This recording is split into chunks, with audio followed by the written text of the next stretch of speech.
தண்ணீரை விலை கொடுத்து வாங்கிய குவைத்து முன்னேறிவிட்டது. தண்ணீர்ல மிதக்கிற வெனிஸ் முன்னேறிவிட்டது. வெறும் ஆடுகளை வைத்துக் கொண்டிருக்கிற டென்மார்க் முன்னேறிவிட்டது. வெறும் காடுகளை வைத்துக் கொண்டிருக்கிற பிலிப்பைன்ஸ் முன்னேறிவிட்டது. வெறும் மீனை நம்பி இருக்கிற நார்வே முன்னேறிவிட்டது. வெறும் கடிகாரத்தை நம்பி காலம் தள்ளக்கூடிய சுவிட்சர்லாந்து முன்னேறிவிட்டது. வெறும் கூட்டு பண்ணை நம்பி இருக்கிற சோவியத் ரஷ்யா முன்னேறிவிட்டது. அறிவியலை ஆதாரமாக வைத்திருக்கிற அமெரிக்கா முன்னேறிவிட்டது. வெறும் நிலப்பரப்பை மட்டுமே வைத்திருக்கிற ஆஸ்திரேலியா முன்னேறிவிட்டது. மனித உழைப்பை மட்டுமே நம்பி இருக்கிற ஜப்பான் உலகத்தில் முன்னேறிவிட்டது.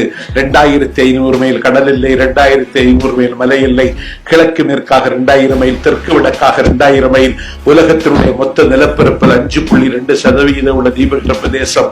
ஏன் இந்தியா 238 வருடங்களுக்கு தேவையான நிலக்கரி, 138 வருடங்களுக்கு தேவையான இரும்பு, 18,50,000 கேரட் வைரம், வற்றாமல் ஓடிக்கொண்டிருக்கிற சிந்து, கங்கை, பிரம்மபுத்திரா, கோதாவரி என ஜீவ நதிகள், உழைப்பதற்கு 130 கோடி மக்கள் உள்ள என் நாடு ஏன் முன்னேறவில்லை?